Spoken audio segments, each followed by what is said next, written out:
So good morning. My name is Bilal. I'm the director of ECDPM, and I'm very happy to welcome you here in our office and for those joining also online.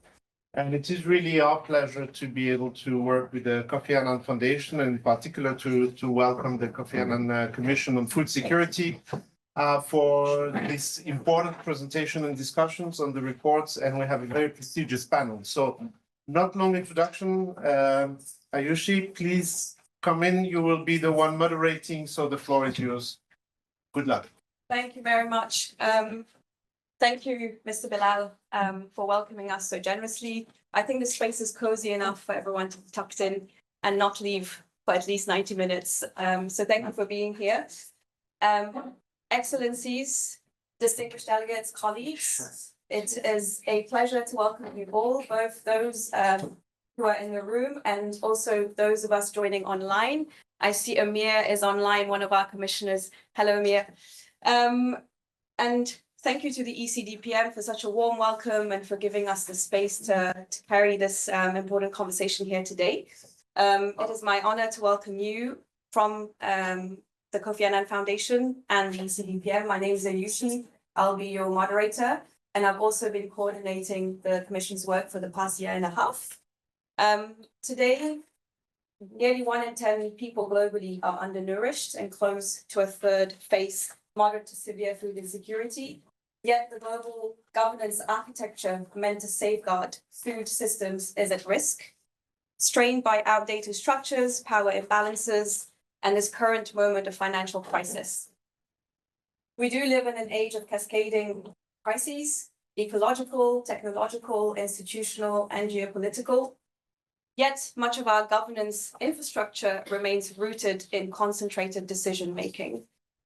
Built after World War II and shaped by various reforms since, we've seen it through the 2008 food crisis, in 2002 as well, we've seen these reforms and we recognize them, but we know that our current food systems architecture and the governance underpinning it is no longer equipped to respond to the crises we face today. And I will go back to something that Kofi Annan said. He said, we have the means and the capacity to deal with our problems if only we can find our political will.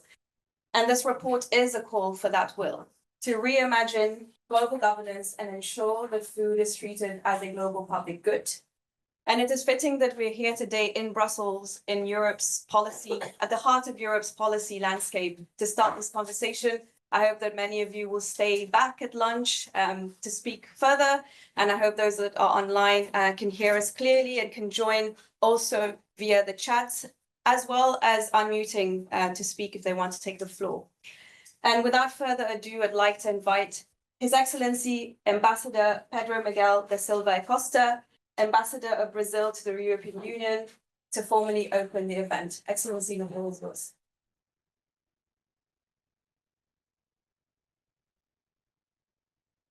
Thank you very much. I don't know if it's on.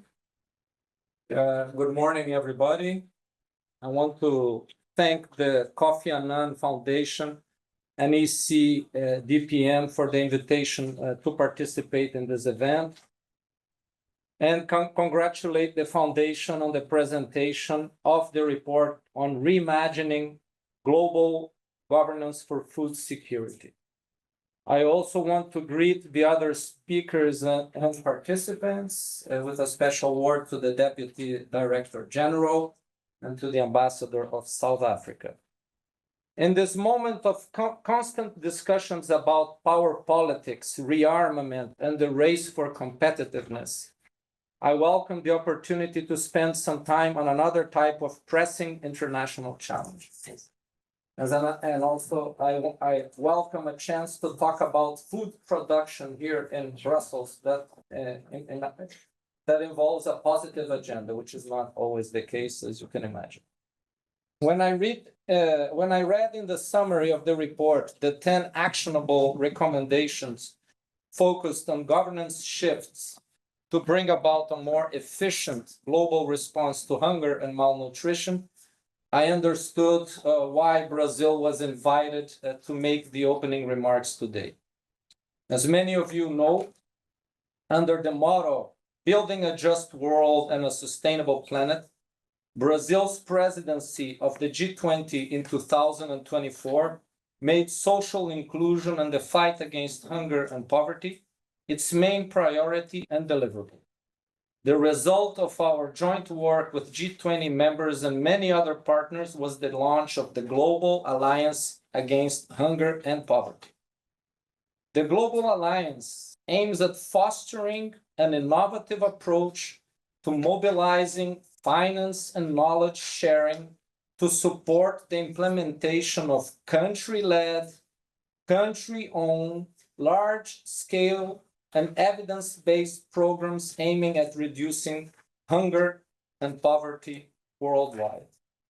It champions proven strategies such as cash transfers, development of homegrown school feeding programs, improving access to microfinance and to the formal financial system and social protection, among other strategies that can be adapted to each country's national circumstances.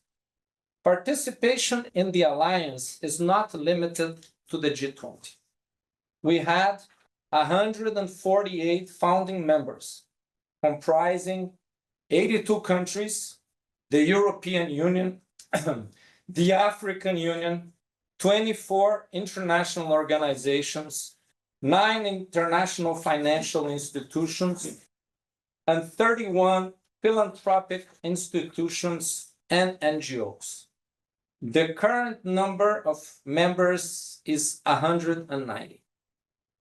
The most recent development was the first meeting of the Board of Champions in February, which approved a fast track to generate early action in 13 countries in Africa, Asia, the Middle East, and Latin America, and the Caribbean. The Alliance will be active in a series of events during this year and looking towards COP30, which, as all of you know, we will host in November in Belém, Amazon, is working to promote greater integration of hunger and poverty reduction into climate actions. We hope the Alliance will contribute to the achievement of many of the same objectives addressed by the report of the Kofi Annan Foundation. Of course, Brazil will continue to engage and support all other efforts that lead to the fulfilling SDGs 1 and 2, among others. And I will give you just 2 examples. We are, of course, contributing to Task Force 2, Food Security, led by the current South African presidency of the G20. And last week, we held in Brasilia the second Brazil-Africa Dialogue on Food Security, Fight Against Hunger and Rural Development, in order to build high-level political coordination on these important subjects. Since we are in Brussels, I will conclude my remarks by stressing that the EU is an important partner in the alliance we launched during our G20 presidency. And I'm sure that we can do more.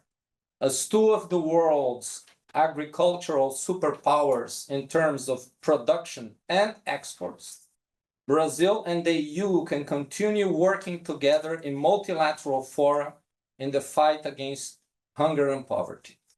We can also try to develop a positive agenda in food production, sharing our know-how with other countries in technologies and practices in which we excel.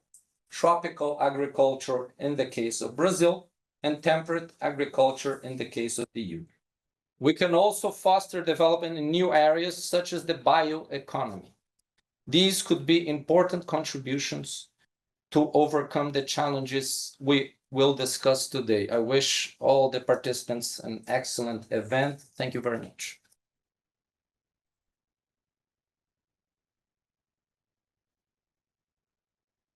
Excellency, thank you for framing the issue so clearly. From talking about Brazil's leadership in the Global Alliance Against Poverty and Hunger, which extends far beyond the G20, as you've all heard, 190 countries have signed up. to the central role the EU continues to play in shaping global governance frameworks. To continue that reflection, it is now my honor to invite Mrs. Marjeta Jager, Deputy Director General for DG INTPA at the European Commission, to offer her perspectives on how this issue is unfolding at the EU level. Feel free to take a seat as well. I think it's probably. Yes, I am all. Excellencies, distinguished guests, colleagues, partners, friends, ladies and gentlemen. It's a real honor to speak here on behalf of the European Commission and to start by congratulating the Kofi Annan Commission for Food Security report. Also our warmly thank Foundation for European Centre of Development Policy Management for hosting this event. But of course, I would especially like to welcome to Excellencies, and I would really like to thank Ambassador of Brazil for his kind words, how we are partnering together, because partnership is really needed in this difficult world, and also Ambassador of Brazil, of South Africa, the European Union, of course, Your Excellency, Madam Xasa, if I pronounce it correctly, I'm sorry, but I hope I did. Because your presence today here shows with the strong leadership that Brazil and South Africa have demonstrated, and you continue to demonstrate, to promote the global effort for food and nutrition security through your representative G20 presidencies. As you know, the EU stands behind initiatives like a global alliance against hunger and poverty, because we strongly believe that this is the way forward. Its focus on proven solution reflects the kind of action we need to drive lasting change, which the Kofi Annan Food Security Commission report also makes it clear. Earlier this month, ladies and gentlemen, I was in Rome to launch the 2025 Global Report on Food Crisis, funded by the EU. This is a collaborative effort and a global public good, a step forward to fulfilling the Kofi Annan's Commission call for accountable, accessible, and forward-looking food governance. And really, the global report is also a wake-up call for a stronger, more coordinated action. It says that 295 million people last year were affected by the food crisis, and the situation, as we all know, is getting worse by the day. So this kind of action is really needed, and echoing this message, the Kofi Annan Commission really advocates for the integration of the food and nutrition security into the broad policy efforts. I congratulate you for that, and we must act really on the evidence, dismantle silences, and coordinate more on the ground. This is my first message, and I really hope that we can work on this basis, because such multi-sectorial and multi-stakeholder perspectives are really indispensable, and they lie in the center of what we are doing now with the Global Gateway Strategy 360 approach, through which we create an enabling environment for sustainable and quality investments. And we all know that investments are definitely needed in the food sector, and we would like to bring in the private sector. So that's why I also welcome the Rockefeller Foundation contribution to this report, and I invite other private sector representatives to join. Also, last week at the Humanitarian Forum, we underlined the need to strengthen national system and local capacity. And together with Commissioner Labib, I would like to make another pledge that an essential role of non-traditional donors need to come to the first place. So again, we need to invite more non-traditional donors.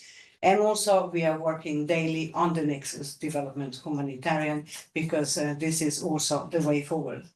Also, I would like to mention the EU-Africa ministerial meeting that reaffirmed the commitment to scale our cooperation beyond the global gateway when it comes to fragile contexts. And ladies and gentlemen, I am going to conclude by saying what I said everywhere, that EU remains reliable, predictable, and global partner in tackling food security and driving food system transformations. Again, we demonstrated that in Paris for N4G summit, where I had the pleasure to announce the Team Europe pledge of 6.5 billion, and this is more than 1/4, I think, of the 28 billion collected in Paris. And again, I'm very proud that we even doubled the Tokyo commitment, and again, we are fully committed to continue on that phase. But we are going now to Seville, and there is another wake-up call for action. We will have another food summit, and we go to COP. As Ambassador said, geopolitical situation is not rosy. We are all facing a huge global, let's say, cuts and shocks. You all know what I'm talking about, so I'm not going to go into details, but I'm proud that EU ministers yesterday in the Development Council confirmed the position for the Conference on Financing and Development and called for the new architecture and basically for financing of development. And of course, this is crucial, and I mean, facing the growing pressure on development financing following US aid suspension, and you know that 83% is a lot. Again, I would like to mention the EU Food Summit system stoppage in Addis Ababa. I think that this is another rendezvous for all of us, for call for action. And to conclude, now more than ever, we need coordinated and inclusive partnership. I am here to offer the EU one, or continue to offer the EU one, which also engage with the private sector and support for the UN80 reform, that we also need to work together in order to avoid duplications and work more efficiently. But these efforts are vital for driving action that make food and nutrition security reality for everyone, because the report, as we are presenting today, together with other reports that I mentioned before, they are the testimony that hunger knows no border. And again, neither should our responsibility. And I still remember Kofi Annan's words when he said, if we all do our little bit, collectively, we will make a giant contribution. Thank you very much.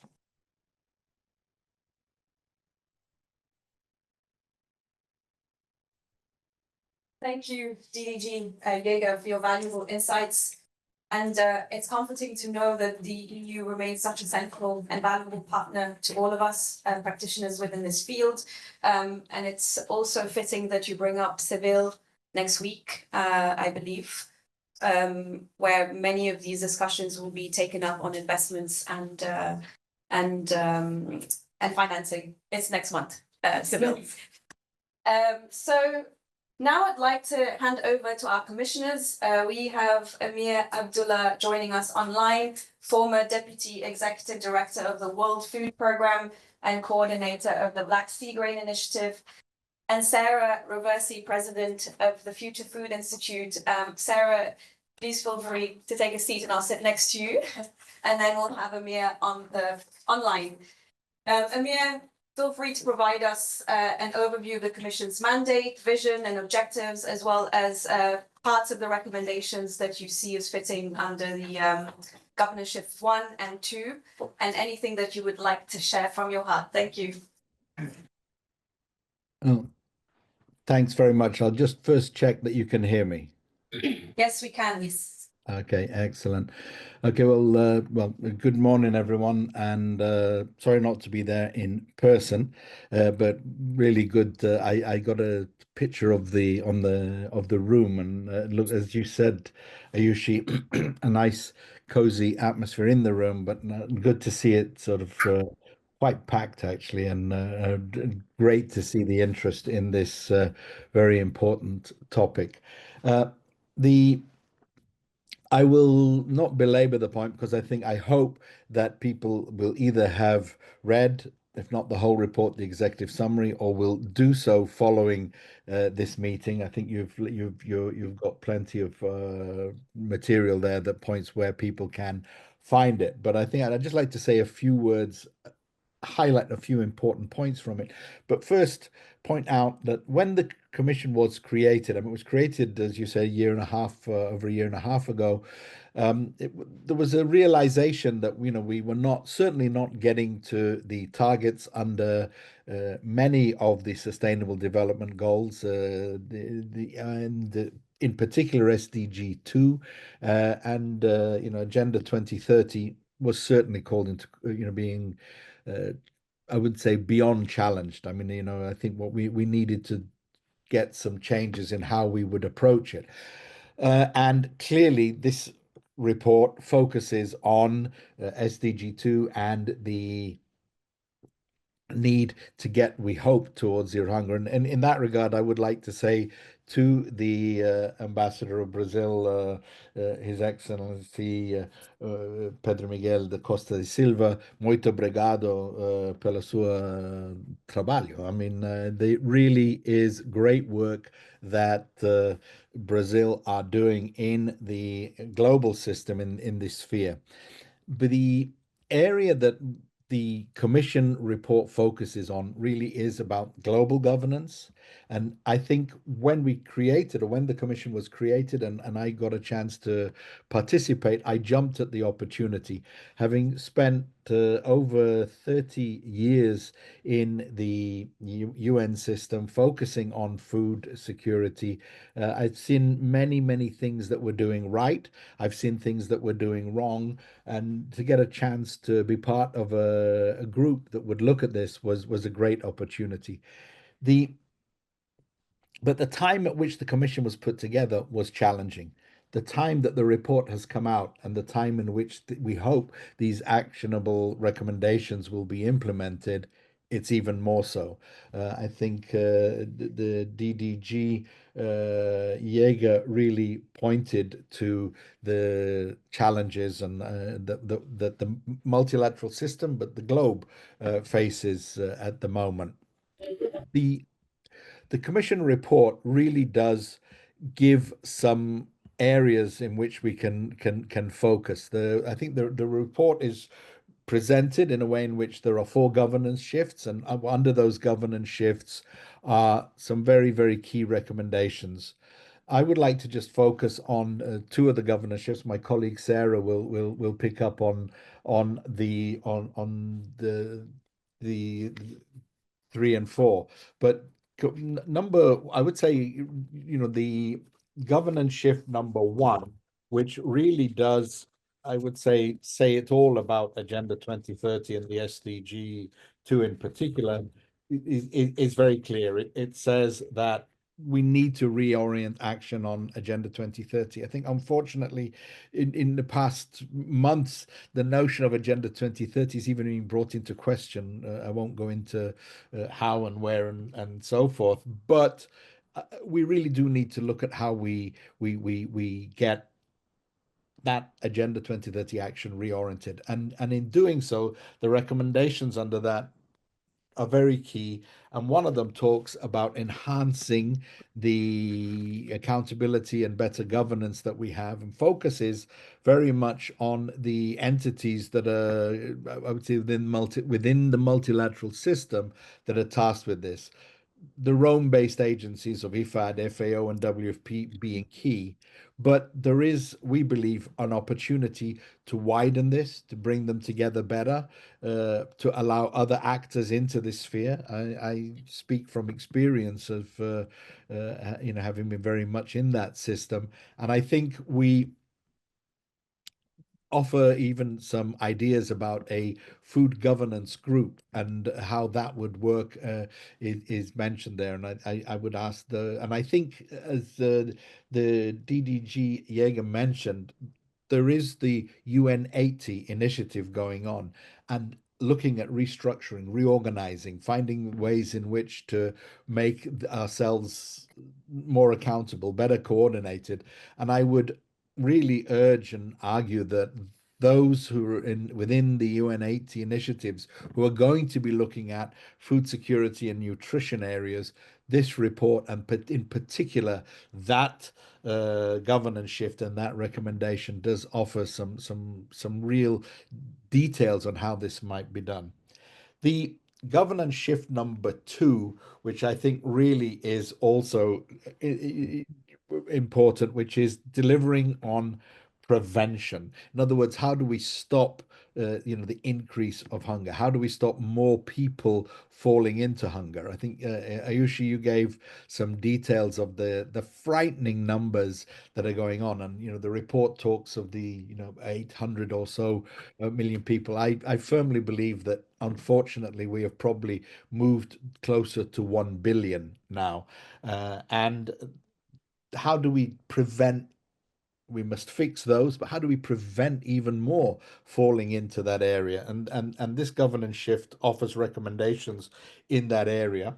And it's within here, I would just like to highlight one of those recommendations, well, 2 of them, in fact, because I think the 2 recommendations under this shift are very important. One is all about the impact that peace and security have on food security. I think there is going to be no food security without peace and security, and I think we're seeing that in some pretty drastic measures, particularly in Gaza at the moment. It's playing out before our very eyes, and we do believe that there needs to be a way in which this is, that there is a formal mechanism to call this out. And what the recommendation there is about pulling forward a special rapporteur for food and peace, but that would need to be not only resourced, but mandated and supported very strongly within the multilateral system.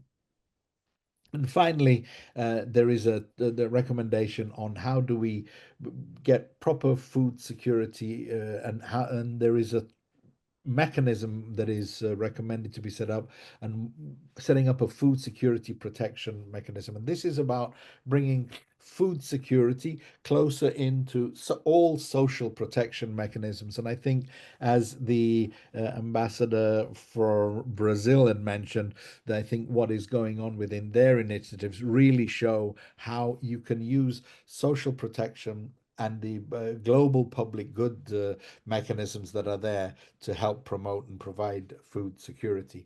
Ayushi, I think I will stop there to give Sara time to talk about the other 2 governance shifts, but would just like to say that I'm delighted that we have the audience that we do, and I think we stand at a pivotal point in time for the multilateral system. For those of us who have, spent many years working this, the challenges before us are huge.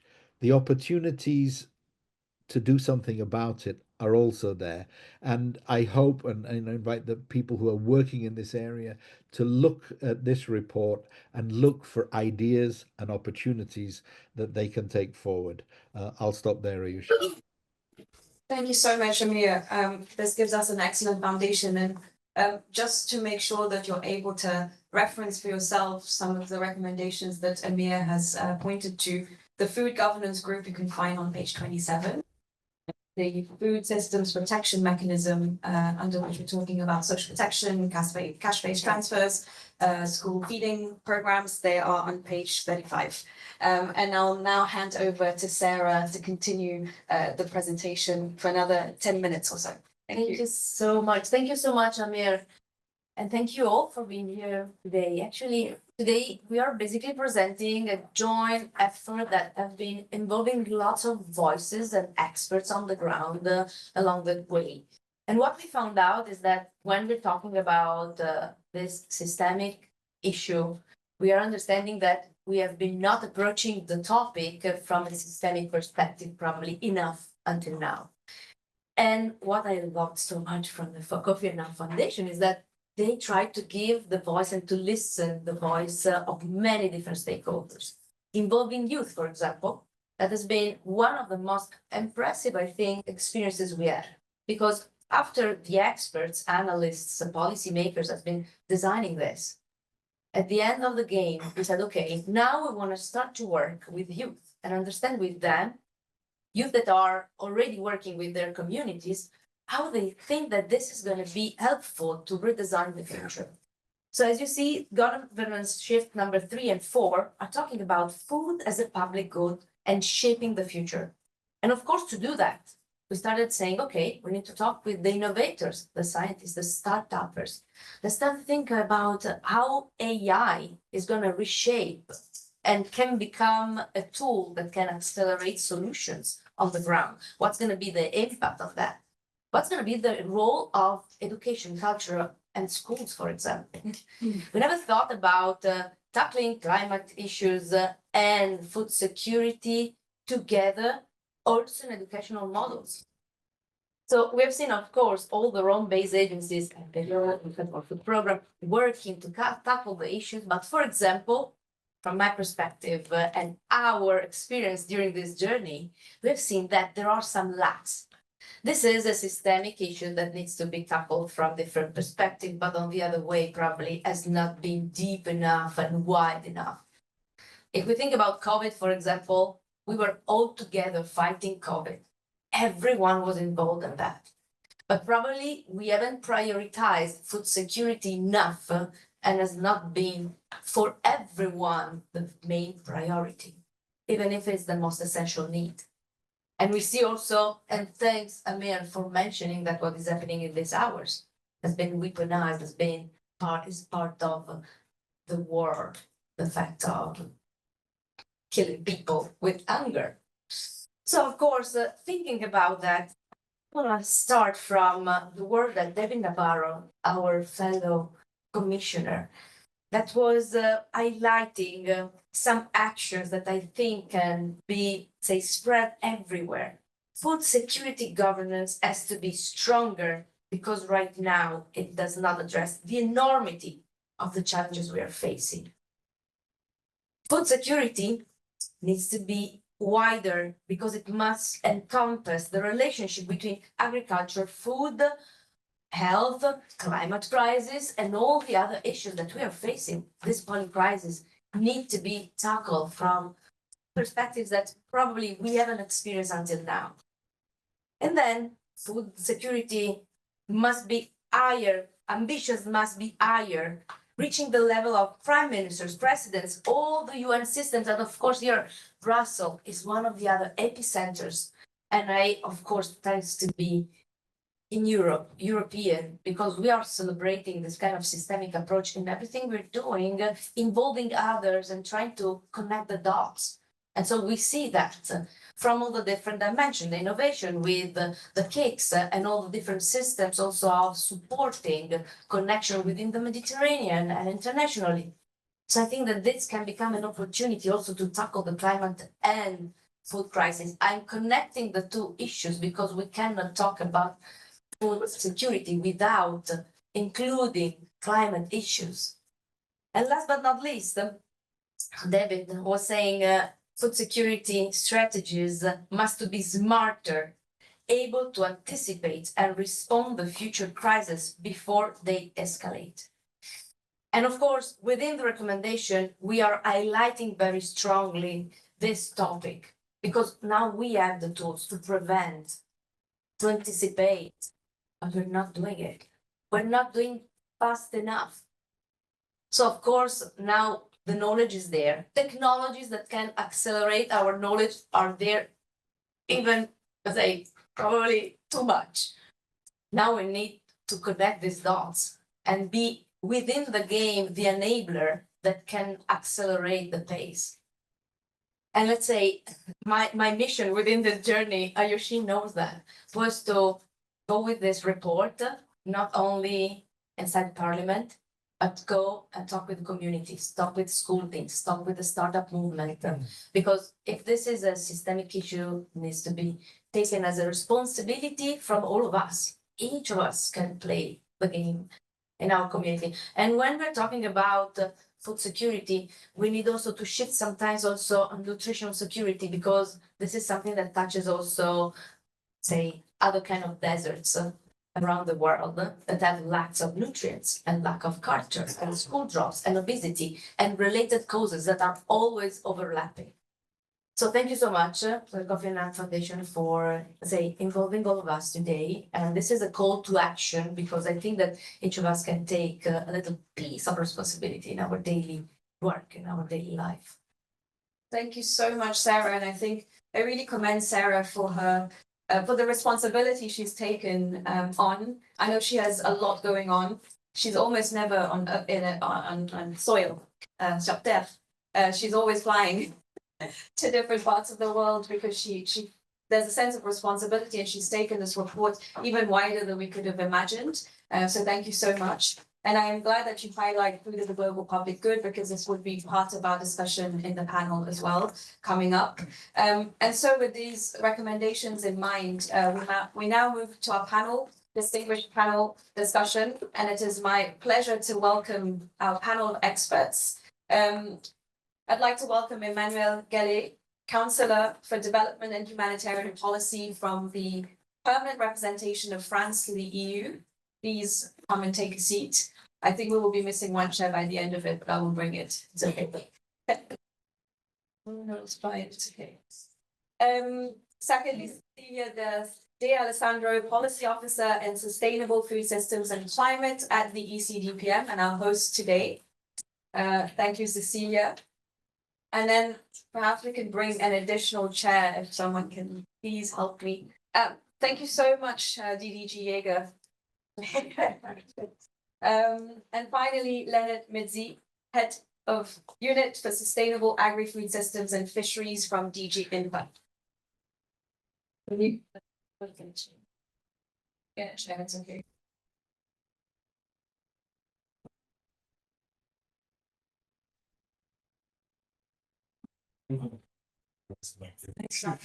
Sorry about this.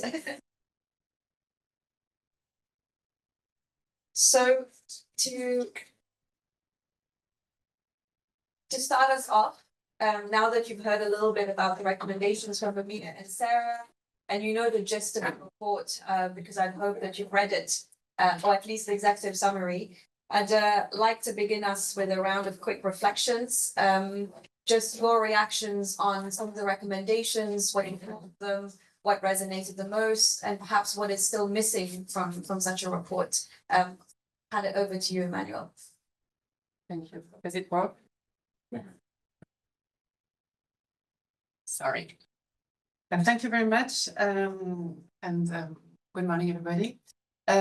Maybe just to start with, I want to thank you very much for having me today.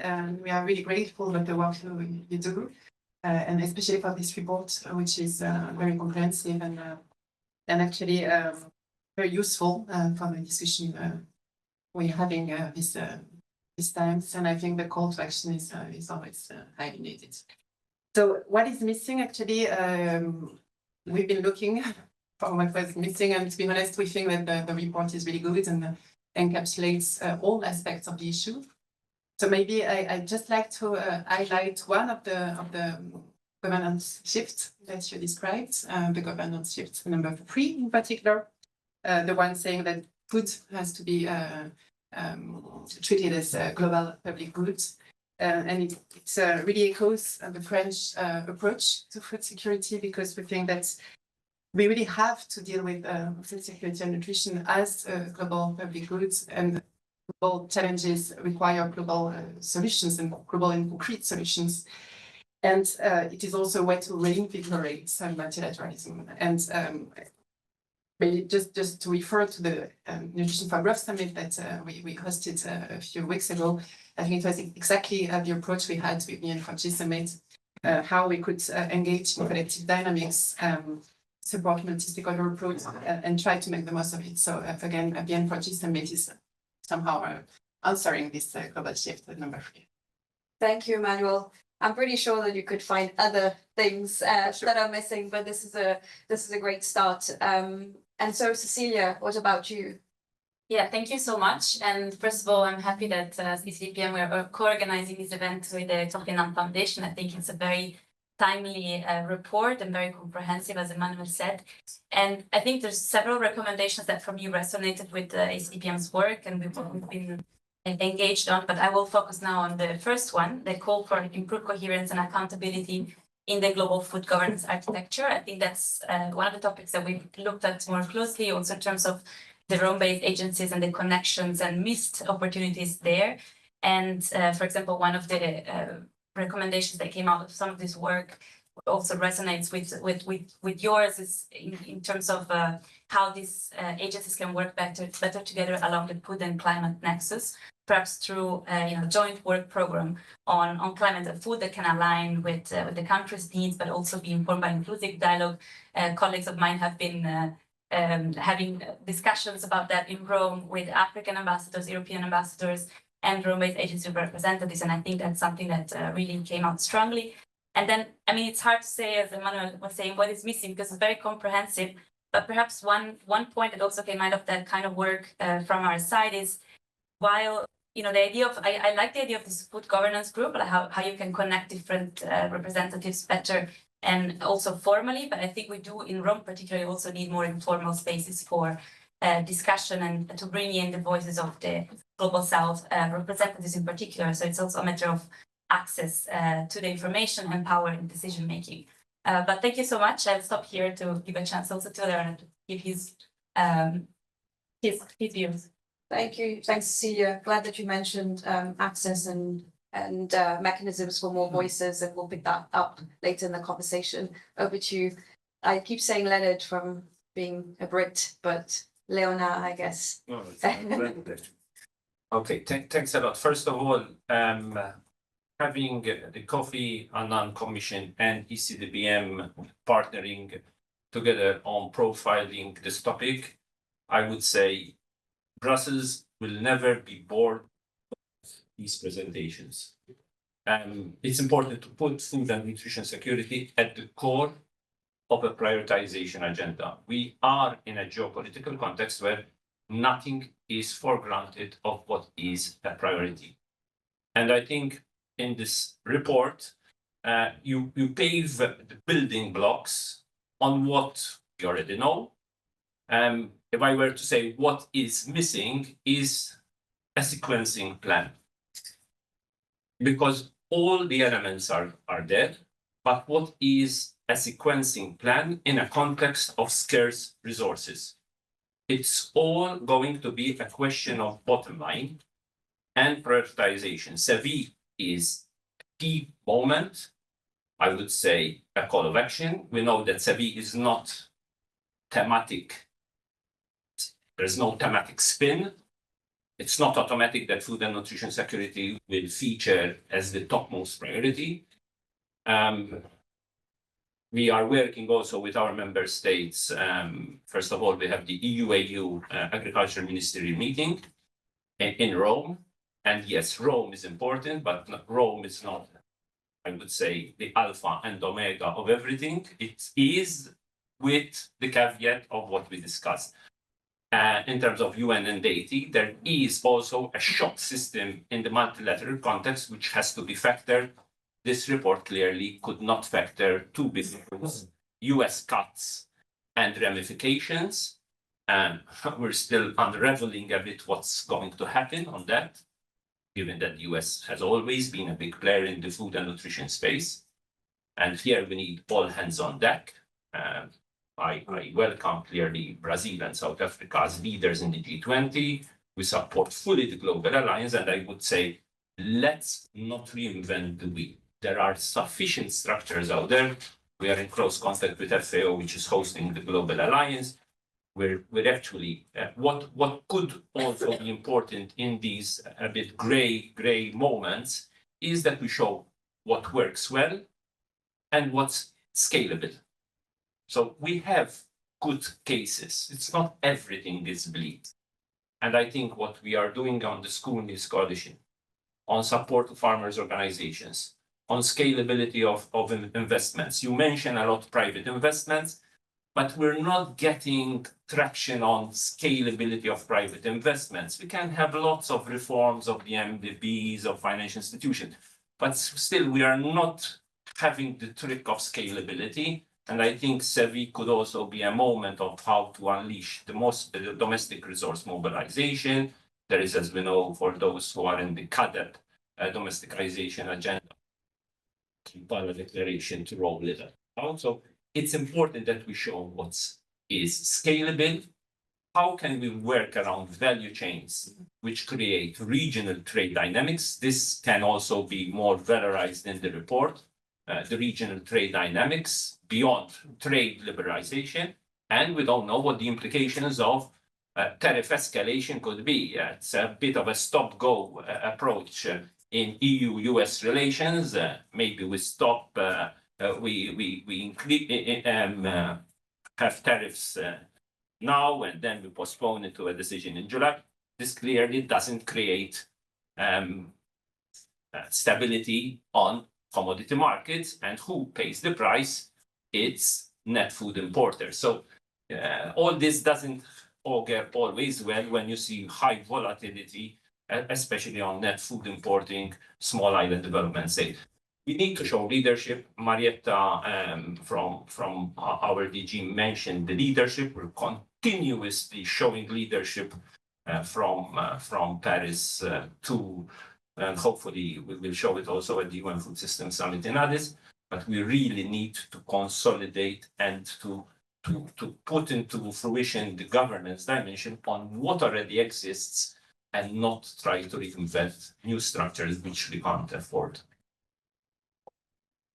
Thank you so much. I think for all those reflections, and I really think your reflection there, Leonard, puts us in good position to discuss and dive deeper into some of the structures that perhaps exist that are being underutilized in a way, or not sufficiently utilized. But before we get there, I just would like to pick up on the Nutrition for Growth Summit. And I also want to open it to Amir and Sara. If you feel you want to come in, provide reactions or comments, please feel free to let me know. Amir, I can see you, so you just let me know. So you mentioned Nutrition for Growth and France's quite leading role as a host, and the type of financial commitments that have been made at the summit in Paris in March, just last month, 2 months ago. Clearly, I have an issue with my calendar.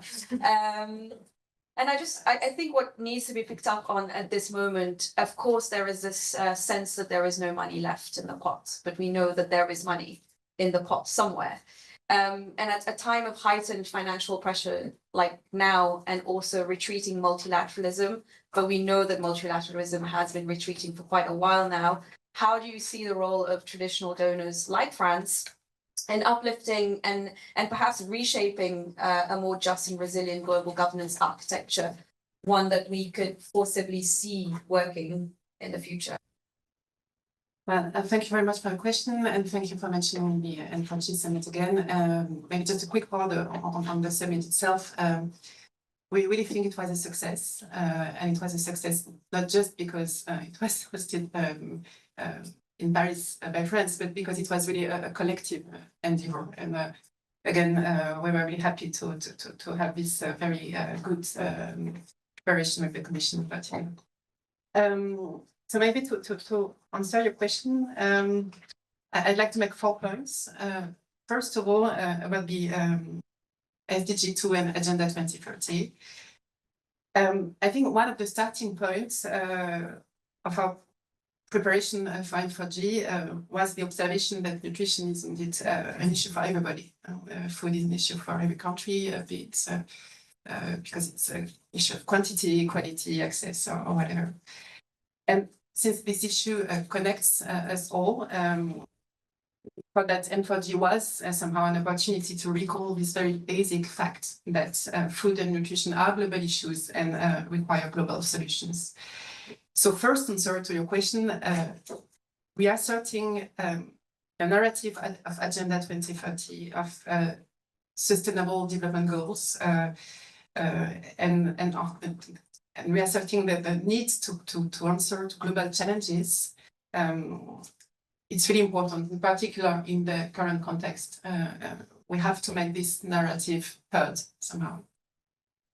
Second point, we also have to maintain our commitment to international solidarity. I think it is, even if the context is evolving, we have to make clear, and I think it's what Mrs. Jager just said, we have to show that we are reliable partners and committed to what we to the commitments that we took. And again, I think we were discussing that a lot within the Council in Brussels, that the EU has, again, to make the commitment to SDGs and to international solidarity a marker of the EU external action. I'm not obliterating the evolutions that we are facing and also the cuts that exist and that have been decided in many member states, including France, for ODA budgets.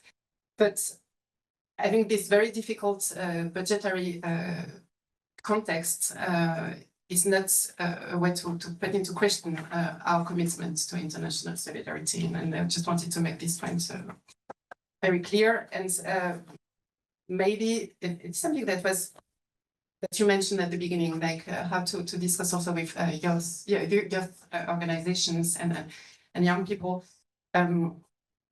It's also important for us to signal to the world, to a very divided world, that we want to remain committed to international solidarity, and we have to explain that also internally to our constituencies and to our societies, that we need to answer global challenges. And it is also this kind of public ownership that will help us in the future to avoid further cuts in our budgets for the and international partnerships policies. A third point, very briefly, inclusive global governance. I think it's really key for us, and it has been the driving force for N4G, how to bring together academics, NGOs, youth organizations, and of course governments, donors, LDBs, and private sector for sure. And this multi-stakeholder approach is something that we really, that France is really believing in. I think that it's somehow a new method for international cooperation.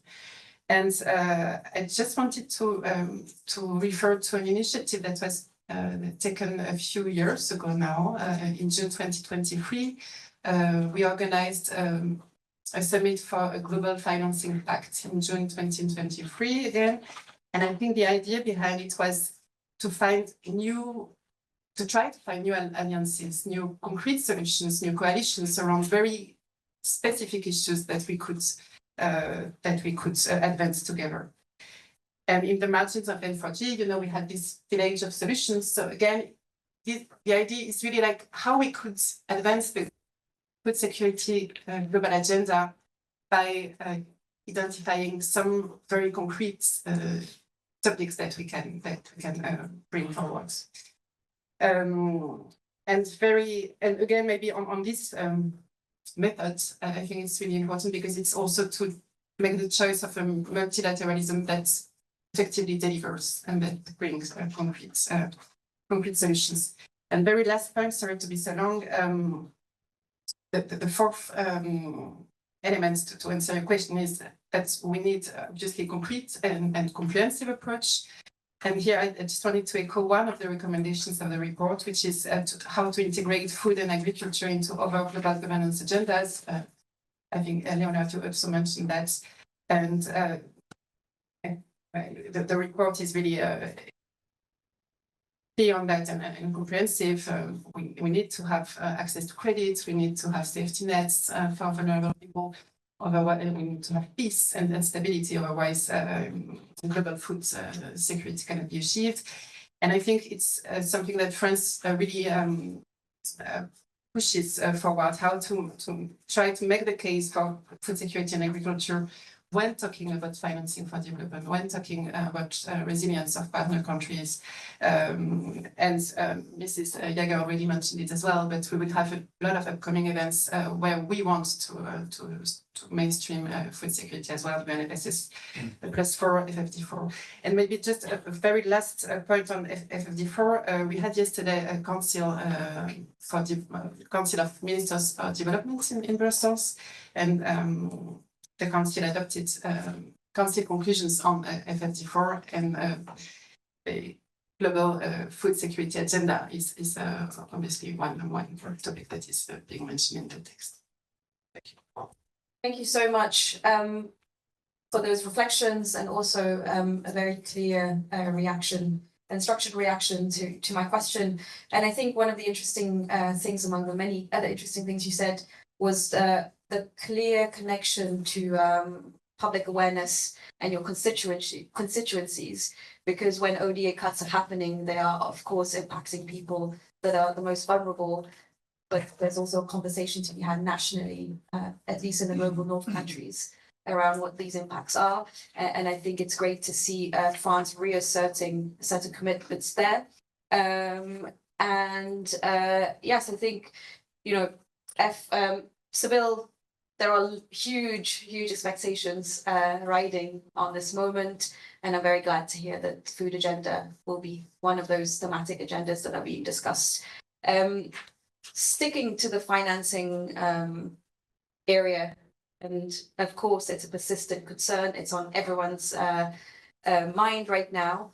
I want to go to Cecilia, because our report of course calls for norm shifting, but to put that into practice is another question. We put it out there, we put a global, a narrative shift around global public good, and food being one of them, moving away from a traded commodity to recognizing the right to food mechanism and the global public good facet of it.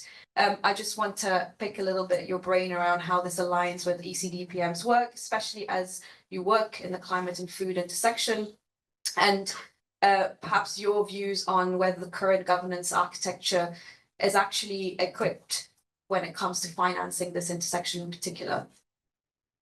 Yeah, thank you so much, Ayoshi, for the question, and thanks, Emmanuel, also for the reflections so far. Short answer to your last question would be no. But no, I really like the way the report calls for this reframing of food as a global public good. I think it's a powerful shift, because even though food, technically doesn't meet the definition of a public good, the way it's framed in the report, it looks at food systems as a shared global responsibility, and I think that's definitely needed. That said, as you said, in the current political reality, it is difficult to see how, meaningfully this can be translated into practice, because it really requires a shift in how we govern and we finance food and food systems. And so that's, I think, the tension that we face in terms of, moving from the ambitious reframing to changing the reality of this fragmented governance and misaligned finance. And as you said, at ECDPM, we've been working at this intersection of governance, finance, and food and climate realities. And from our perspective, financing is not just about how much money goes into the sector, but it's also about the quality of the investments, and it's also about who decides where the money flows and what kind of change it enables. So I think in that sense, the governance and financing questions are very related. And I mean, the first point for me would be to recognize that the problems, perhaps we can simplify into two interrelated problems. On the one hand, certainly you say on the one hand, finance is there, but it's also not enough, especially if we look at public concessional finance. So we know ODA is under pressure, and the broader political shift is really moving us away, I think, from further financing, including in the food security area, which has gone quite high on the agenda of the EU, particularly, but not only during the COVID shift, and also post the Russia-Ukraine start of the war. But nowadays, it's certainly not so high as it was. And if we look, for example, even at the climate finance flows, only 4%, I think, of the climate finance flows go to agri-food systems, considering that the sector contributes for about a third of the emissions, I think that's really challenging, and particularly if you look at adaptation financing, that's even less. That really creates some issues, particularly for African farmers that do not have the means then to make the shifts in their production practices and so forth that are required. But at the same time, the problem is also that the finance that is there is sometimes poorly allocated. For example, the latest report from the FAO, the software report, looks at how financial flows are not only insufficient but also highly fragmented. So there's also a strong need for better coordination for scaling, like Leonard said, investments that do work. You have good examples here and there, but are they transformative? That's a bit the question that we are asking also in our work. And so how do you bridge that disconnect between financial flows and food system priorities? And for me, what I like about the report is also this call to then embed food more directly into the reform of the international financial architecture. So I think some of the more technical recommendations that are in there definitely resonate with our work. For example, about reallocating special drawing rights to finance food and agriculture, also debt relief, to be able to create more, to relieve a bit the fiscal pressure in the developing countries so that more domestic resource mobilization can be enabled. And also the creation of a dedicated food sustainability lending window through institutions like IFAD and the World Bank, and better coordination also between the Rome-based agencies and the financial institutions. That's definitely in there. And maybe to move towards a close, there is also another point that the report makes very strongly about how food systems need to be better integrated into the climate agenda. And I definitely agree on that. The question we are asking in the ECDPM is how do you then move from the more coherent policy frameworks into an actual investment pipeline, and that is translated at the national level. So how do you move from this discussion from the global reform that is needed, but also how does that translate at the national level in terms of investment prioritization and decision making? And so for me, I think three directions that need to change are, first of all, looking at how to reallocate public finance in a way that also supports an enabling environment for the private sector to make more responsible investments and increase their investments in agri-food systems. So that means also scaling up more innovative investment financing mechanisms and blended finance instruments to de-risk the sector. And thirdly, as I mentioned earlier, looking at the debt burden and really making the space for developing countries to create their own investment and have more fiscal space to do that.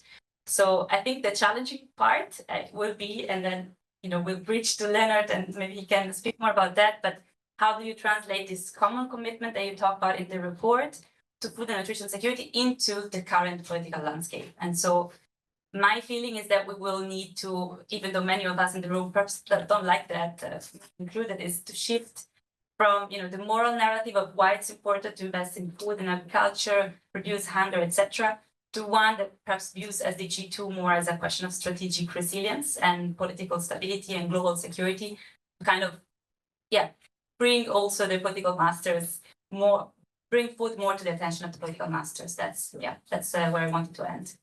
Thank you very much. Thanks so much. Super comprehensive, and I think you've really laid out the tension of the mismatched financial flows.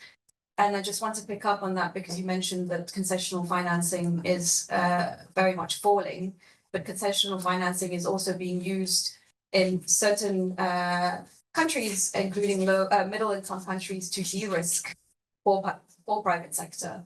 While those who are burdened with debt are facing a complete lack of options. And we know that vulnerable countries like low-income countries are where a lot of the farmers are operating. So I think that bridge, of course, we need to think about it practically.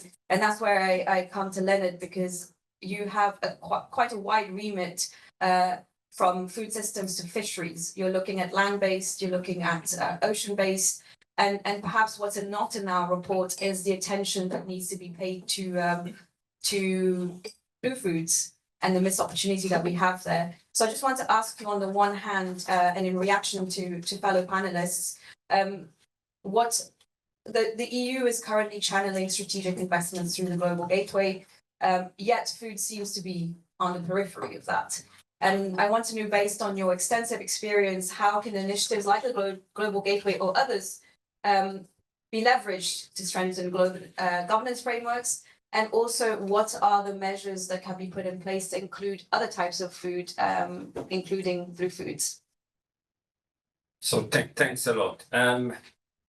Using the bridge of Cecilia in terms of how to put a political spin around the narrative, because at the end we need to sell what's in the Commission and what we are saying today to the highest echelons, which are our leaders of the EU27. And as you know, by July, there will be a new MFF, which is the multi-financial framework, to give a clear signal of what is the share of the cake between internal and external policies. And clearly, this is the topic in town of where the direction of financing will go and what would be the gap between global public goods, like what we are discussing today, and more regionalized global gateway landing at Africa, Latin America, Asia, Pacific. I think the first signal that we need to do, and also which was not mentioned, but Cecilia mentioned it slightly, is to show that the food and nutrition security has also an important dimension for EU stakeholders, meaning that it has an important narrative for peace, security, and something which everyone fears in Brussels, migration. If we don't show that tackling root causes, tackling poverty hotspots in the North African, Sub-Saharan African continent, especially among youth, among fragile contexts, around something which we, with my team, invest a lot, but it's not a sexy subject. Two non-sexy subjects. One, agropastoralism. It's not easy to invest in agropastoralism. Very complicated. How do you handle transboundary animal diseases, One Health? How do you handle issues around shocks of agropastoralists in the Sahel and in IGAD countries? And you mentioned blue foods. We are slowly approaching another important milestone, which is One Ocean conference in Nice.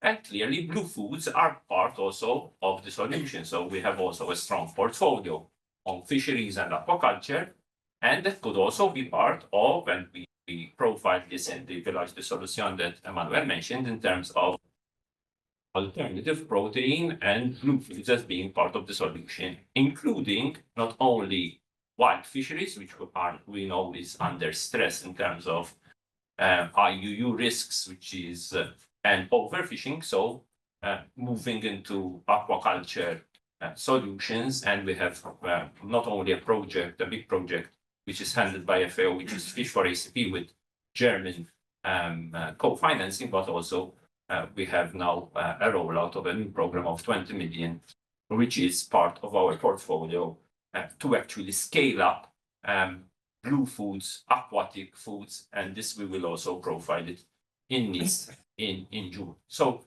there are clear solutions. The question is always about scale. You mentioned blended.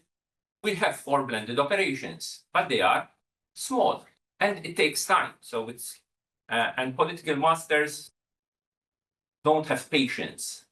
They want quick solutions, speed, and scalability. And that is what we have not fully unleashed. Speed, scalability. And we need to really think also with the financial institutions, the World Bank was mentioned, IMF was mentioned, to try to design not only the social safety nets, which are necessary, but how to be scalable on value chains. Okay, we work a lot, even with Brazil, on deforestation value chains, like on coffee or on cocoa, even in West Africa. But then also on what I call those commodities which also need to feed Africa or other parts of the globe. And we are an exporter, a big exporter like Brazil, but also that Africa feeds itself from within the African continent. And I think topics like livestock, dairy, fruit and vegetables, aquatic needs also to be part of that spectrum because they are quite often forgotten. And that is also the work that we are doing as a team in my to also look into diverse diets, into agroecological practices, into scalable solutions for diverse diets. But again, this is not easy to scale, because if you want to scale diversity of diets beyond the 4 core commodities or the 4 main crops, including wheat, rice, maize, it's not easy to go into these alternative crops. But that is what is clearly the silver bullet in terms of a transformation system which integrates or bundles climate, biodiversity, and hopefully innovative finance. But it's not enough just to say there is a lot of finance, innovative finance will be channeled to food. Not automatic, not easy. Cecilia mentioned it, 4% only. Finance, blended and guarantee instruments for food, not easy to bundle, easy, and to be scalable, from the guarantees. Not very much appetite on big agri-value chains. They tend to go to energy, they tend to go to critical raw materials or digital, not easy to go to food because you need to handle land and land rights and gender transformative, and then you have complexities of fragmentation and scale and trade and SPS issues. It becomes a bit more messy, somewhat more messy than in other sectors. So we need really to use some of the recommendations, but there is not an overly comprehensive approach because there's a governance issue, there's a finance issue, but also use the Global Alliance, and I will really focus on the dynamics of Brazil and South Africa, not to try to continue. Analysis is good. We tend to be good to do more analysis, more reports. We know what are the solutions. It's more a question of operationalizing the solutions at scale and using both the Global Alliance, but also something we also are proud of, which is the Committee on World Food Security, which gives that space of all-inclusiveness, multi-stakeholder, pretty much a forgotten structure that we have. We maybe meet once a year, usually in October. We need to give a voice to the voiceless. CFS is one of them, and try to be more bottom-up rather than top-down in our governance structures.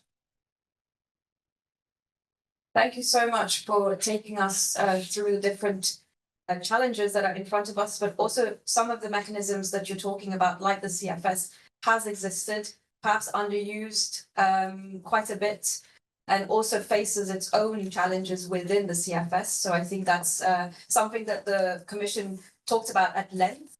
We had the pleasure of engaging with the CFS in Rome, also championed currently by another South African ambassador, Tokozile.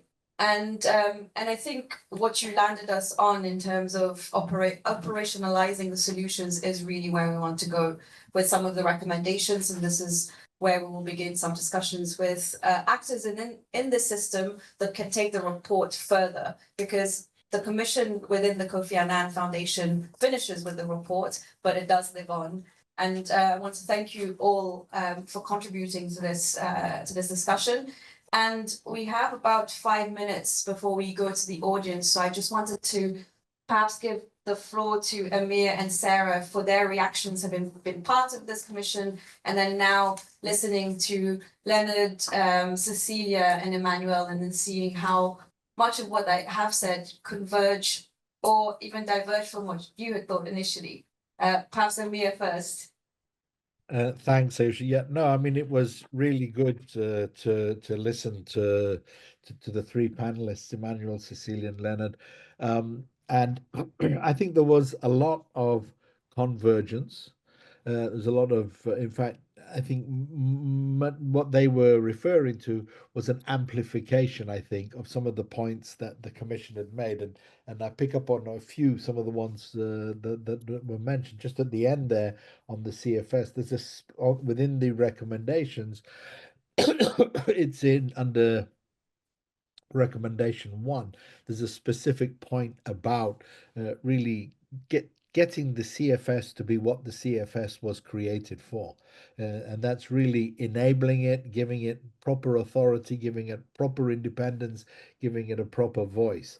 And I think when we talk about the multitude of actors that are needed to get us to where we need to be, not just the multilateral systems. Clearly, they're hugely important. Clearly, the governance structures within member states hugely important, but the voice of smallholder farmers, the voice of the youth, the voice of private sector, the voice of women farmers, particularly, all of those, civil society, NGOs, all of those have their place within the CFS. They have a voice in the CFS, and I think that's why I think it was really interesting to hear that last point from Leonard, and I would like to say that I think we had picked up on that. The other point Leonard had made was looking at some of the successes that can be amplified, and he mentioned the School Meals Coalition, which I think that is again mentioned within the report under the whole issue of bringing social protection mechanisms together with food security protection mechanisms, and so it was very I would say encouraged by what the panelists had to say. I think it was also I appreciated their bringing a touch of realism to this, sort of recognizing that there's still a long way to go. But I think, as you said, Ayushi, the report ends at a point in time. But I think I would like to think that the report, and it's always very close to wherever I happen to be, is can be a little bit of an instruction manual or a booklet, and as I mentioned earlier in response to the DDG's comments on UN80, I think if and Leonard also mentioned this, let's not try and recreate and there are a lot of structures and mechanisms out there. Let's not try to build new ones, but let's rather find a way to use the ones that exist, or at least make the ones that exist more efficient by bringing them together. And I would say that within the report and the recommendations, there are a lot of areas that offer insight into this. But they don't. It was never designed to be set out where the financing would come from, or the timeline, or the action. Rather, it was put there to challenge those who will need to do this, which of course, for speaking as a commissioner who's now a retiree, it's a lot easier to put something out there and say this is what you need to do if you're not going to have to do it yourself. I mean, I could easily be asked the question, well, you had 35 years to do it, why haven't you already done it? I would end by saying, well, I've tried to leave my 35 years of experience reflected in that report, recognizing that there's still a long way to go. And I'm pleased to see that there are those who are engaged, like our three panelists, who are still very active, and I look to them to get the job done that maybe I didn't. Thank you so much, Amir. Thank you.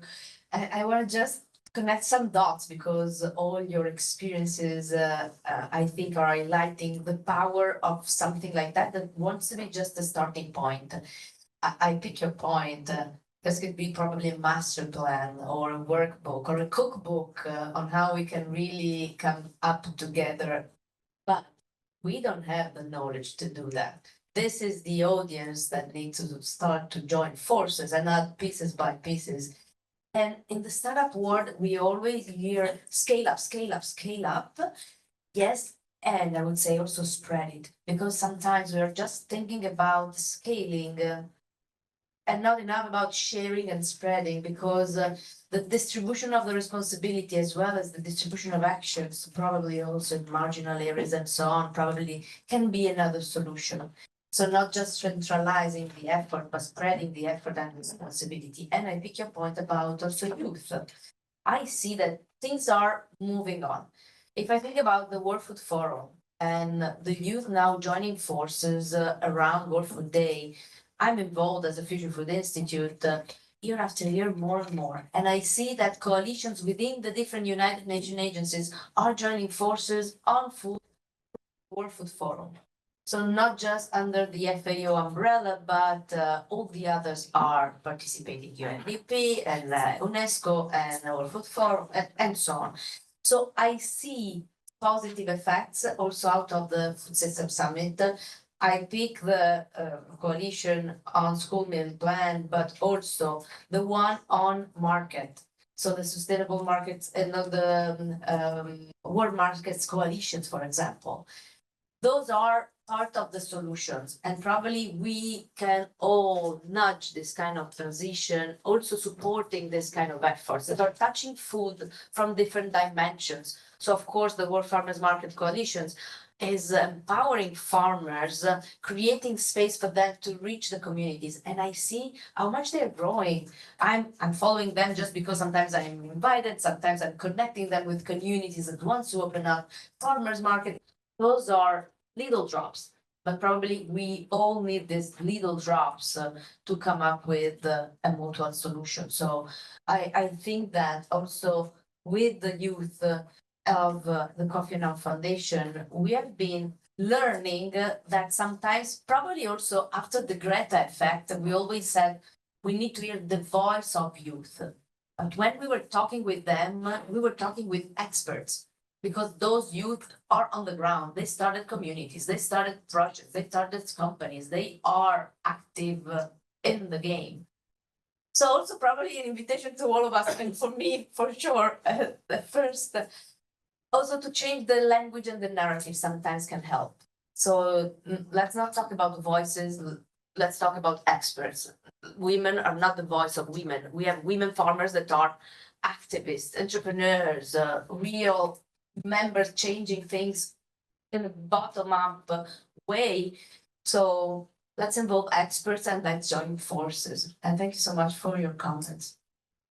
Thank you so much, Sara, for this passionate entry into what it is, how to think about the youth, because of course in our sector the youth can be branded around quite easily as a token, but it's good to understand that they are much more than tokenistic voices within the global governance architecture. And I also like the fact that Amir is not here, but probably has quite a bit to answer as to the question of what did he do for the past 35 years. But we're letting you off, it's okay. But if you want to get in touch with Amir, I can be your liaison point. But I just want to conclude this part of the discussion and thank you all. It's a shame that we can't have a little bit of a back and forth because of time, but I do want to give the chance to the audience to ask us questions to the panel, to our commissioners. So that includes people in the room today, but also those online. So feel free to put your hand up, state your organization and name, and then ask your question. I'm not sure who's doing the mic, but perhaps if I can see. Yep. So I'll take 3 questions at a time and then see how many more we have. So 1 here and then 1 to my right, and then we'll back at the left. Thank you, thank you very much for the interesting conversation. My name is Xasa, and I work with Costa International in food and agriculture issues. On the issue of finance and private sector, I wanted to dive a little bit more into that. So maybe we could still highlight a little bit more of the essential role of public finance in all this conversation. We know that ODA is being restricted, will be maybe even more in the coming years. Hopefully not, but to be seen. Maybe there are still ways to open up more space for public funding through SDRs, through debt relief, through taxation and other means. But I wanted to actually dive more into the private sector finance, because I feel that we need to break down a little bit more this entity of private sector when we speak about it, because it is such a diverse sector actually. And of course, we want the private sector to be there in food security and agricultural development. We want the responsible investors, those who are really committed to local development, to food security. But I think today as well, we did not sufficiently discuss the major power that big international companies, food companies, traders have in the food system. They're not the providers, they're actually the takers of the global food system. So yeah, I wanted to hear your views a little bit more on that, especially when we speak about the governance spaces. So there's the CFS, which is equitable multi-stakeholder forum. But then there are other spaces in global food governance, including, for example, the UN Food Systems Summit, which has been very heavily criticized by civil society about the corporate takeover. And that's where the large entities, the corporate sector, that we don't necessarily see as the providers for food security, they are taking an increasingly. So I would, yeah, maybe we need to break the analysis on private sector into more detail. Thank you. Thank you. We'll take another question, bulk the questions, and then I will summarize them again. Thank you for your question. Thank you so much. Magdalena Krkinicka from Food and Climate Consulting. What an excellent and timely report. I have two questions. One following up, as someone who has been 15 years ago intimately involved in the reform of the Committee on World Food Security, I welcome the mention in your first recommendation. I just wonder, how do you see its role? And you could elaborate on this. And the second question is on something that I found missing in the report, which is any mention of land governance and land tenure, which I find is one of the key systemic issues that continues to not be addressed and actually cuts across the issues mentioned in your recommendations, from peace and security to integration of climate and biodiversity goals. I'm not going to lecture on land and how important it is in addressing agriculture, biodiversity, climate, but it runs through meeting all of the Rio conventions. So just how do you see also the issue of land tenure security, land governance, integration of our forests, such as forest tenure funders group, for example? So these two questions. Thank you. Thank you. Thanks for that. And then the third question from the room, and then we'll open up also online, because we don't want to make people who've taken the time online to feel excluded from what's happening here.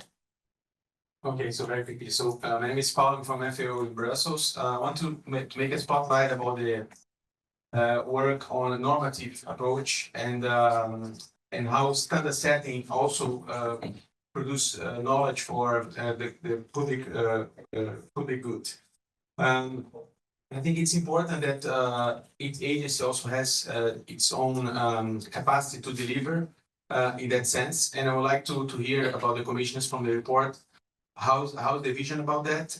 FAO Brussels this semester will put a strong focus on spotlighting the normative work in its different approach in partnership with the Commission and Council and Parliament on food safety. Or we have also our flagship reports coming, like SOFI 25, who have also not only the dissemination of the numbers, which are very troublesome, but also people also focus on food inflation, which is a very important topic as well. As Sara was mentioning, youth, we are launching in a parallel session of the conference the first ever flagship report on youth in agri-food systems, and we plan to have also a launch here in Brussels. So I would like, let's say, the reflection about the Commission on how the report deals with the normative work and the produce of knowledge. Thank you. Thanks a lot. I'll come back to the online question in a second. But first question from Oxfam is around public finance mobilization, and then breaking down the definitions of what private sector really is, and then the the role of other avenues, for example, the Food System Summit, which has been quite criticized in the past in the wider global governance. I hope that I've summarized that enough. I don't know who wants to take it. Thank you. Maybe just one more, and then give the mic to Leonard. Thank you very much for the question. I insisted on the public aspect, but of course the private, the issue of private funding and how we coordinate with private sector is key. You stressed the diversity which is behind the concept of private sector. When we talk about private sector, we can talk about the local private sector and how to help local businesses to develop, but we also can talk about the international private sector, and then at some point we need to define what we're talking about. From the French perspective, we have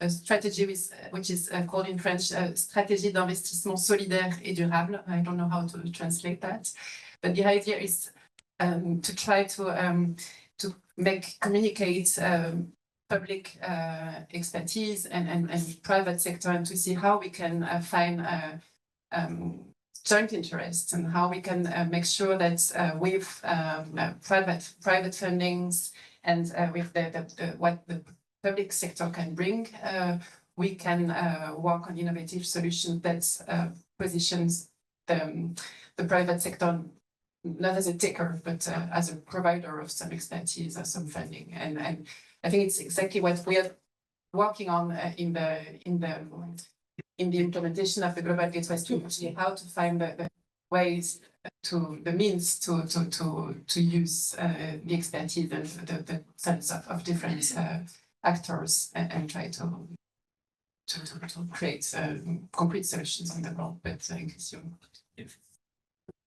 yeah, I mean, from my side, I just wanted to add one quick point on the question. I think what we see is there's also not enough transparency on the financial flows from the private sector. It's very hard to get data.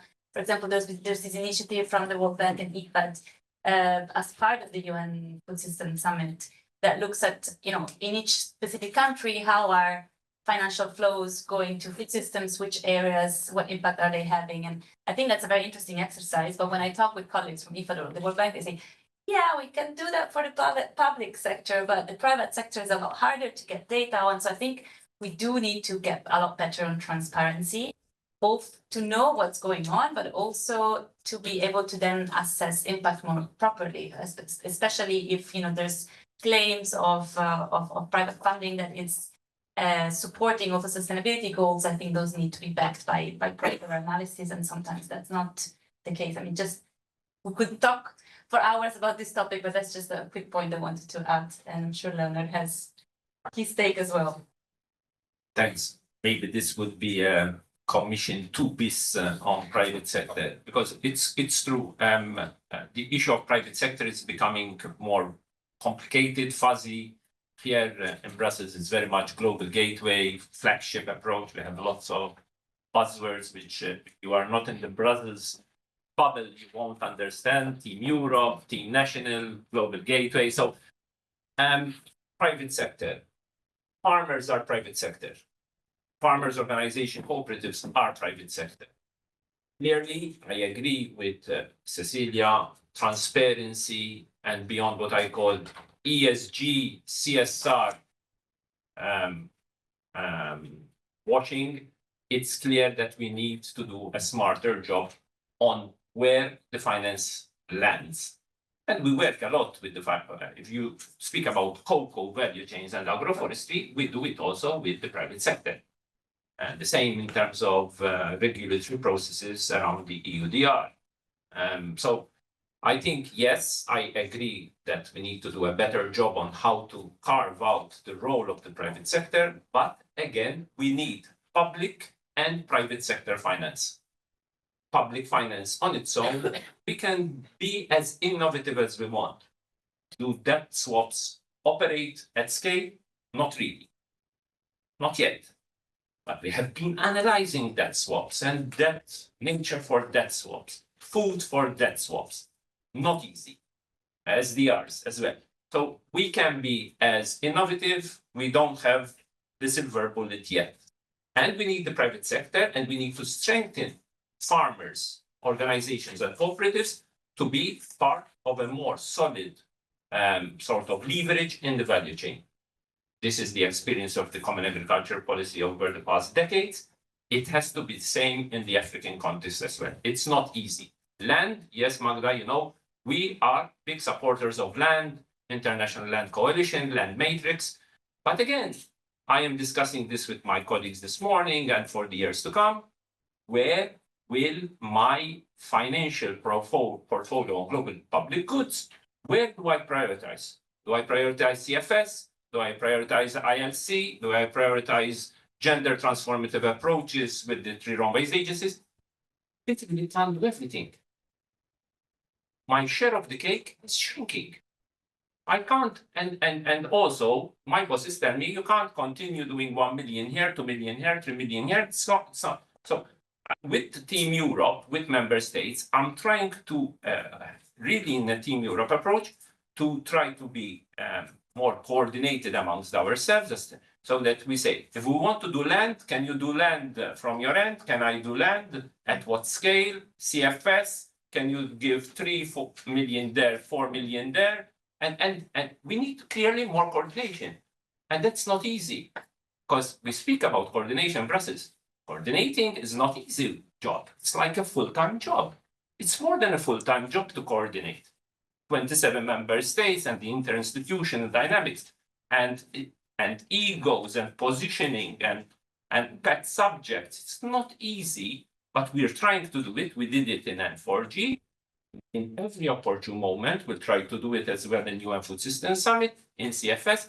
That is the only way forward. Dismantling silos, better coordination, let's not reinvent the wheel, and let's be smarter. We need all your ideas.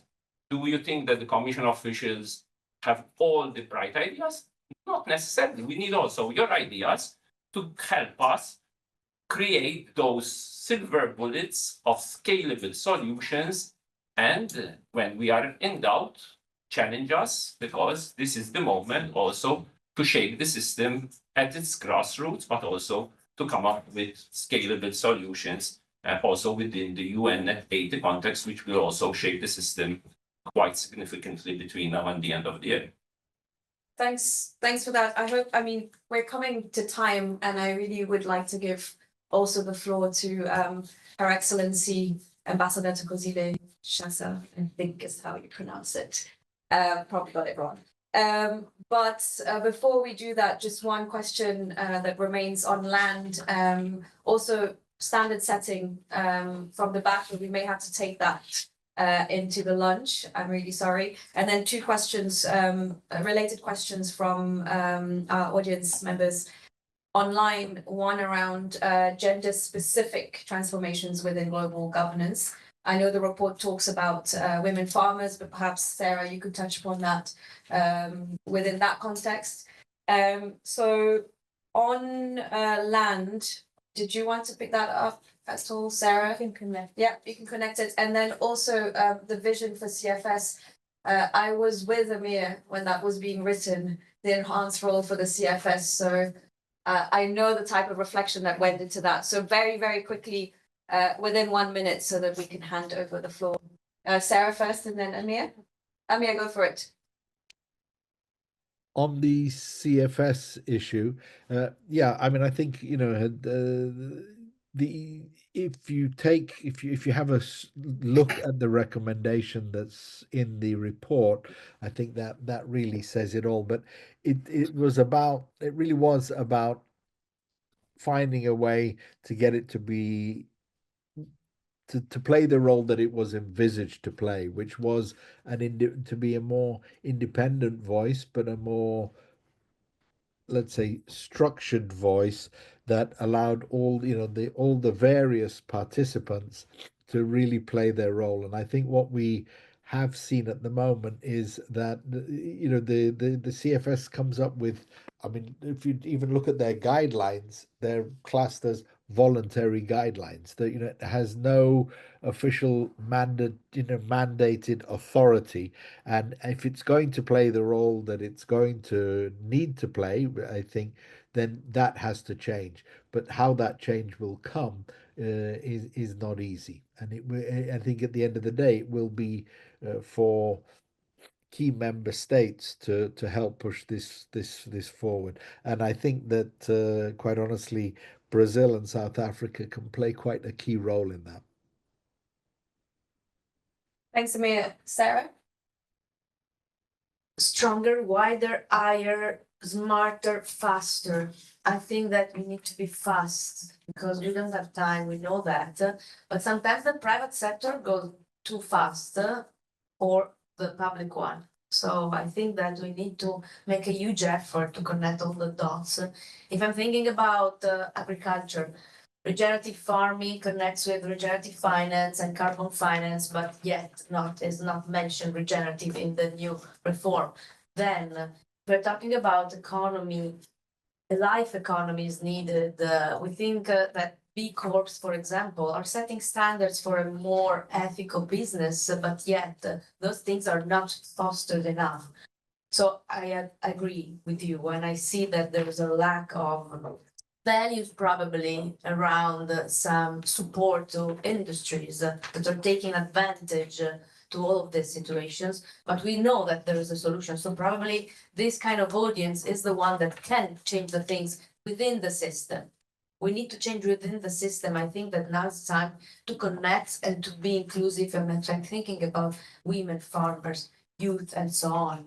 All of us, we can give space to these experts and change the rule of the games. I think that these changes are needed because the systemic crisis we are facing never happened before. So we need to face this crisis in a completely different way. No one has the solution, no one holds the solution. So only together we can find it out. Thank you so much. I know we're coming to time and I will speed through my thanks, but I do want to express my sincere thanks before we pass on to Ambassador Tokozile. So firstly, Excellency Ambassador Pedro Miguel de Costa Silva, thank you for being here, for staying throughout, and for being such a champion. To Deputy Director General Ms. Marietta Jager, who's had to leave, but with her powerful words at the beginning has set the scene for us, and also for Brussels-based practitioners here about the next steps. Our esteemed panelists, Manuel, Cecilia, and Leonard, for being so bold with their words, but also providing the analysis that's necessary to get us there, as well as pointing to certain solutions within the system. And last but not the least, of course, Sara and Amir, whose leadership I've really admired over the course of the last year or so. And they have been instrumental throughout this commission's journey. So thank you for being here. Your Excellency, you have the floor. I will give you my seat.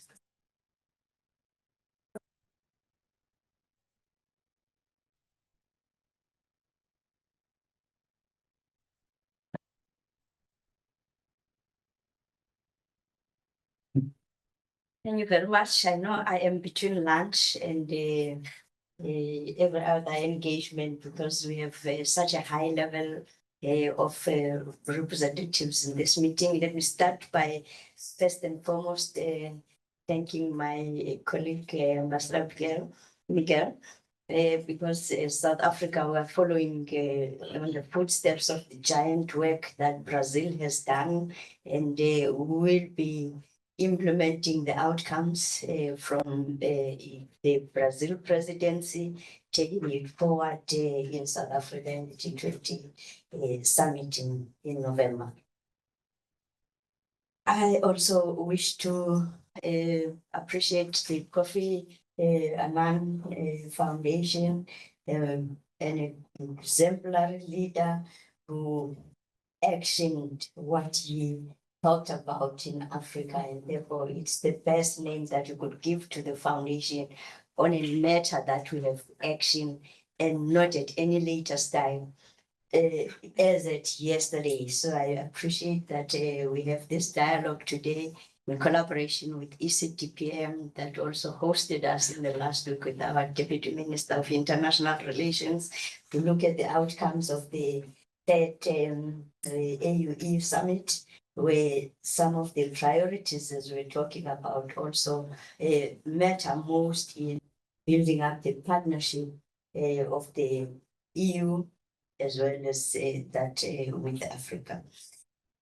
On the presentation of the Kofi Annan Commission on Food Security report and ways in which all our stakeholders can contribute to these innovative solutions to end hunger and food insecurity and malnutrition, We really wish to extend sincere appreciation to the work that has been done, the exemplary leadership in convening a critical dialogue, because these are some of the dialogues where we have to face some of the things that often are just sifted under the carpet, and we talk about bigger words in bigger meetings, as we indicate, but we're not facing the real challenges that cut across in terms of that. So we really, as we engage in this deliberation, we should not lose sight of the urgency of the task that engages, that talks to ending hunger, food insecurity, and malnutrition in our globe. And our task, therefore, is very urgent. And think that what we are saying, it needs our reimagination. It needs us to move faster and smarter, because some of the work and good words remain in the books. And therefore we need to really look into how our stronger partnerships can work. We are excited that in the G20 this year, we even have Africa as a bloc, joining 54 countries with the G20. So it's very important for us that that component will be able to simplify the voice of Africa and bring it to the forces that are joining together, following from the alliance and other partnerships that have been made. Critical, as we're saying here today, that we continue to work in silos. It is a hard time that we need to change that, reimagine that, and look at how we can scale up our partnerships, strengthen our global partnerships, and work in solidarity and scale up the efforts in order to impact the world. We are grateful, therefore, to the foundation for establishing this platform that brings together policymakers, development partners, civil society, and sectoral leaders to collectively address the deepening global food security crisis. And these discussions have underscored not only the scale of the challenges, but also the imperative of coordinated, innovative, and sustainable global responses. The recent findings presented by this commission also serve as a sobering reminder that more than 733 million people face hunger worldwide. This is a clarion call for action, as was said earlier on. Hunger and malnutrition are no longer issues of scarcity, but of access, equity, and governance. And these systems failures compromise the realization of sustainable development goals 1 and 2, which is eradicating poverty and achieving zero hunger, and are inextricably linked to the broader 2030 agenda. Here we need stronger political will and leadership from our leaders. I am encouraged that our conversations have reflected on both the gravity of the crisis and the transformative potential of the solutions that are on the table. We must now translate this momentum into implementation. As South Africa assumes G20 presidency, we are fully committed to using this platform to accelerate progress in the global fight against hunger. Through our leadership of the Agriculture Working Group, which is aligned with the Food Security Task Force that was mentioned by our ambassador here, we will champion the creation of resilient, inclusive, and sustainable food systems. We call on all stakeholders, governments, the private sector, academia, and civil society to forge new partnerships and act decisively in the interests of our shared humanity. In the spirit of Ubuntu, which is I am because we are, we reaffirm our belief that no country can prosper in isolation. Efforts to achieve prosperity that exclude the world's most vulnerable run counter to the essence of our collective humanity. This philosophy is central to the SDGs and to our commitment that no one is left behind. The agricultural sector plays a pivotal role in this agenda, and in South Africa, as in much of Africa, agriculture is a cornerstone of economic growth, job creation, and rural development.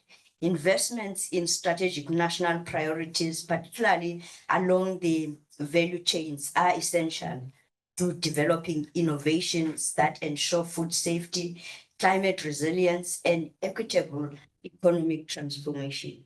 We are hoping that, Leonard, that in the review of the Global Gateway, this will be indeed part of the review that will also not only look at having a dot in each of the countries, but how it can transform even the existing identified projects to connect this very important cornerstone of economic growth for Africa.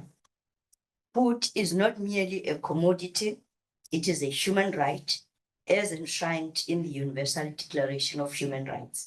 Yet, despite producing enough food to nourish the world's population, millions remain insecure. Hunger and malnutrition severely impact health, education, and productivity while exacerbating inequalities and social instability. They threaten the realization of SDG 10 on reducing inequalities and undermine broader socio-economic development. Recent increases in hunger have not been driven by lack of food, but by external shocks, the conflict, the climate change, supply chain disruptions, and inflationary pressures, particularly in the global south. The financialization of the global food system, including speculative activity in commodity markets, further distorts prices and undermines access. These dynamics compound existing vulnerabilities, especially in countries where a majority of household income is spent on food. Climate change is an accelerant to this crisis. The link between food security and climate resilience is undeniable.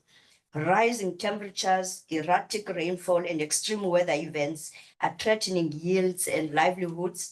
And if we are to avert further deterioration, food systems must be transformed to become both sustainable and climate resilient. Ladies and gentlemen, in conclusion, our theme for the G20 presidents in South Africa is on solidarity, equality, and sustainability. And these, we hope, countries will join with us as we have spent also a lot of time in our various corners to discuss. It is now time for action. Each of us has a role to play in transforming how food is produced, distributed, and consumed.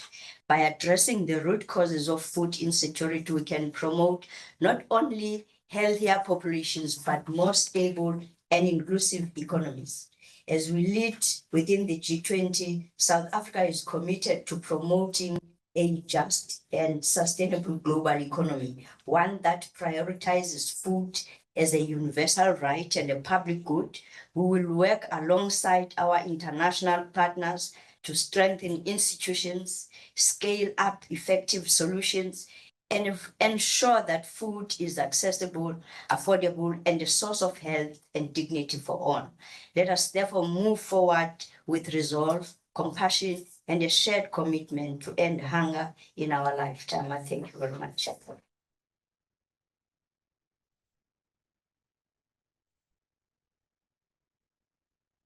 Thank you so much. And with those powerful words, they were indeed the closing words, and we do not stand between food and you in the room. We thank everyone for having joined online as well. And Amir, thank you so much, and see you at some point. It is also not just symbolic that we have Brazil and South Africa, Brazil open and South Africa close. We see where the tide is turning, and I think that it's also fitting that we can host the two permanent representations at ECDPM today. So thank you Mrs. and Bilal, for your hospitality, and to all of our panelists and our commissioners, thank you. Please go enjoy some food, and for those online, we hope you can have lunch as well. Thank you so much.